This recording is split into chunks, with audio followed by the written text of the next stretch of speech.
Welcome back. In part one, we introduced historian David Irving. Now, in part two, we are going to dive deep into the evidence. We're going to look at exactly why the historical community, and eventually the British High Court, came to the conclusion that his claims about the Holocaust weren't just wrong, but were actually deliberately deceptive. This isn't about feelings or opinions. It's all about the hard, verifiable record. We're starting with the conclusion here because it is just so powerful and so definitive. This wasn't the opening argument in the trial against Irving. This was the final verdict, and it was delivered after a truly exhaustive, painstaking review of the historical evidence. So what we're going to do in this explainer is kind of retrace the court's steps. We'll walk through the same evidence to really get our heads around how the judge arrived at such a damning assessment. So we're going to break this down into four main parts. First, we'll look at the verdict itself. Then we'll get into the key evidence that was under the microscope. Third, we're going to talk about the numbers and how historians actually calculate them. And finally, we'll get into the really crucial difference between doing real history and engaging in deliberate distortion. Okay, let's jump right into section 1, a verdict on history. It is so important to understand that this trial wasn't about free speech. Not at all. It was a trial about historical fact and about the methods that we use to figure out what's true. And this, right here, is the central point. The judge wasn't making some kind of political statement. He was basically acting as a referee of historical method, meticulously comparing Irving's work against the established historical record. The verdict wasn't based on ideology, it was based on the quality and, frankly, the integrity of the evidence that was put in front of him. So what specific problems did the court find? Well, it wasn't about a few isolated mistakes. The judge found a very clear pattern of deception. The court concluded that Irving had deliberately mistranslated German documents to change their meaning, that he systematically left out evidence that contradicted his arguments. He also applied a glaring double standard to his sources, being incredibly critical of survivor testimony while just accepting the claims of high-ranking Nazis at face value. And he would change his claims whenever he was proven wrong. When you put all of that together, the pattern didn't look like an accident. It looked like intent. And now for section 2, the evidence in question. This is where we really get to the heart of the whole case. We're going to look at two of Irving's most central claims and break down the specific evidence that historians use to refute them. This is where historical fact and distortion go head to head. Okay, so this is a cornerstone argument for Holocaust denial. The logic seems simple enough. If there's no single piece of paper signed by Hitler that says go and commit the Holocaust, then it must not have been a centrally planned policy. It's a clever argument from absence, but it's based on a complete misunderstanding of how the Nazi regime actually worked. Historians countered this by explaining the reality of the Third Reich. First off, people who commit genocide rarely put their signature on a memo authorizing it.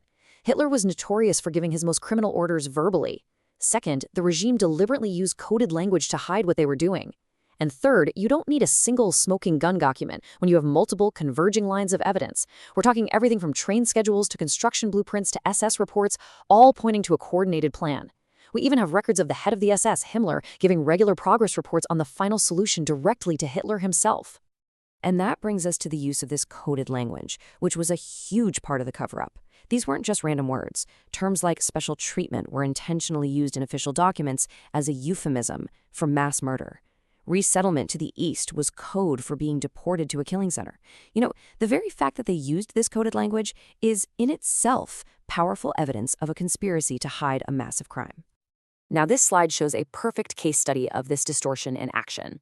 So Irving found a note in Himmler's records about one single transport of Jews from Berlin, and it said, "No liquidation." He presented this as this bombshell proof that the killing had stopped. But the full context, which Irving deliberately left out, showed that this note referred to one single train of prominent Jews who were being held for a potential prisoner exchange. At the same time, every other transport continued on to the gas chambers. It's a textbook example of using a tiny fragment of truth to build a complete and total lie. Okay, the second major claim we're going to tackle is this assertion that the gas chambers at Auschwitz were basically fakes and that there's no real evidence that they were used for mass murder. Now, this argument requires you to just dismiss an enormous body of physical, documentary, and eyewitness evidence. Historians refute this using what you could call the 3 pillars of evidence. The strength isn't in any single piece of proof, but in how these 3 different kinds of evidence, the physical, the documentary, and the eyewitness, all lock together to tell the same undeniable story. So let's start with pillar 1, the physical proof. The SS blew up the gas chambers at Auschwitz in a last-ditch attempt to hide their crimes. But the ruins are still there. Forensic archaeology has identified the holes in the collapsed roofs where the Zyklon B was dropped in. Chemical analysis of the walls that are still standing shows massive deposits of cyanide residue. And the crematoria ovens right next to them were purpose-built by German engineering firms to handle the disposal of thousands of bodies a day, a scale that has absolutely no peaceful explanation. Pillar 2 is the paper trail. And the Nazis kept meticulous records of everything. We have their own construction orders that specify gas-tight doors. We have their architectural blueprints that are explicitly labeled Gaskammer. And we have their shipping invoices for Zyklon B showing amounts sent to Auschwitz that were astronomically higher than anything you'd ever need just for delousing clothes. The Nazis' own paperwork confirms what the physical ruins tell us. The third pillar, eyewitness convergence, is just so crucial. This doesn't mean that every single witness remembers every tiny detail exactly the same way. In fact, if they did, that would be pretty suspicious. What it means is that when you look at testimony from thousands of independent sources, we're talking survivors, perpetrators, and even local bystanders, they all confirm the same basic mechanics of the killing process. From the moment the trains arrive to the smoke coming from the chimneys, the fundamental story is the same, and that convergence is incredibly powerful historical proof. This brings us to Section 3, and one of the most attacked aspects of the Holocaust, the numbers. Deniers will often point to early revised estimates of the Auschwitz death toll as some kind of proof that the history is unreliable. But this completely misunderstands how historical scholarship actually works, how it refines its knowledge over time. So let's just be really clear about the numbers. Decades of research from international historians has produced a consensus figure of around 1.1 million deaths at Auschwitz alone, with about 90% of them being Jews. In contrast, Irving proposes figures down in the low 100,000s.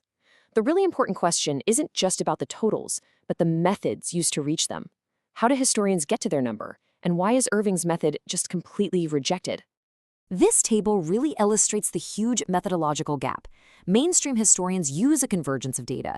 They analyze the Nazis' own transport records. They cross-reference figures with other camps. They use post-war demographic studies. Irving's method, as the court found, is fundamentally flawed. He treats missing Nazi records, which were often deliberately destroyed, by the way, as proof of innocence. He ignores purpose-built death camps like Treblinka. And in some of his calculations, he just doesn't count murdered children.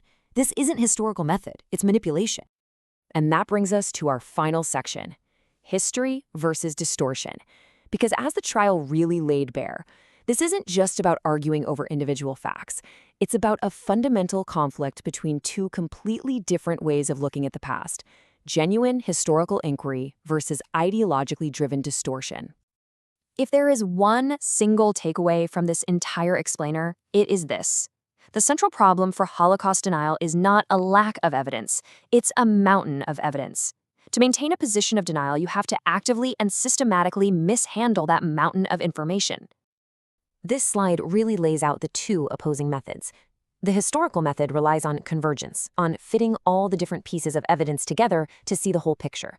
The denial method relies on fragmentation, tearing individual facts out of their context, just like we saw with that no liquidation note. It uses what's called asymmetrical skepticism, demanding impossible standards of proof for evidence you don't like, while accepting the flimsiest claims for evidence you do. One method is trying to build understanding. The other is just trying to manufacture doubt. This is why the historical consensus is so unshakable.